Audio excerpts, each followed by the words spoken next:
Nigeria's total import bill for the third quarter of 2024 was about 14.67 trillion naira. That is according to the National Bureau of Statistics. At this interagency event held in Lagos under the umbrella of the National Agency for Science and Infrastructure, the Made in Nigeria for Everyone Forum discusses how to boost local production and reduce reliance on imports. But what are some of the factors that determine the success of Made in Nigeria products? The first one is production of the Made in Nigeria products. Because if we don't produce them, there will be no Made in Nigeria product to talk about. There are a lot of things that we're not producing. Maybe we're producing, just little amount. So the production factor is both qualitative and quantitative. It is qualitative in the sense that how many of the products we use daily do we produce at all? That is the qualitative side. Then the quantitative side is that it's not enough to say, oh, somebody's doing something somewhere, so it is made in Nigeria. No. There has to be a lot of it to be considered that we actually produce. Our mandate here is to ensure made in Nigerian goods and to ensure, which will help the economy. So NASENI has been mandated to propel technology in the world, in Nigeria as a whole. The meeting, which has business representatives and stakeholders from trade and industry associations, also addresses Nigeria's current needs and the challenges businesses face. For example, power. We have, apart from our dams, we have inexhaustible coal. We are presently burning gas. We're still flaring gas.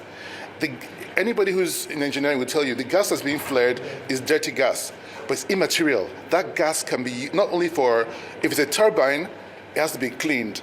But if you're going to use it to create steam, to run steam turbines, that gas will run it. We can put 30 turbines in place, steam turbines in place, in minutes. Nigeria can be producing power for ourselves early. We can produce our power from coal, neat. Let's do it, even if it's a 10-year program.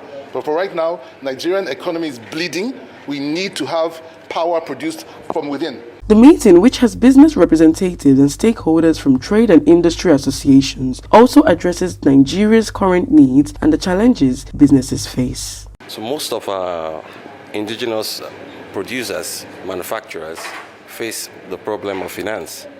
And the major problem is not even the finance availability, but the accessing the finance. And there's a lot of challenges in accessing finance from these businesses. Most businesses are not structured. So many people come out from school, from their universities, and they want to start a business.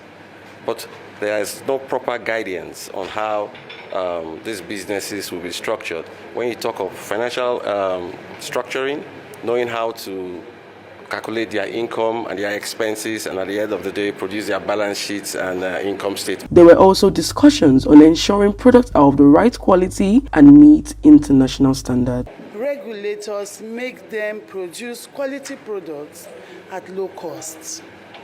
The government has given the son that mandate to see that as an individual you can produce. One-man business you can produce. In a small space you can produce. Just ensure good manufacturing practice and then ensure that you imbibe and comply with the requirements of the Nigerian Industrial Standard. So what we do is that the Nigerian Industrial Standard, when we go to ECOWAS and ASO and the ISO to deliberate, we bring in the Nigerian requirement, looking at our culture and our environment, our consumption tastes. We bring it there into the international standards, ensuring harmonization of standards, so that products produced in Nigeria, when you export, we meet those other countries' standards. Overall, the delegates agreed that Made in Nigeria product will succeed if production is ramped up, products meet the right requirements, and public awareness is improved. Harmony Agbafor reporting for BTV News.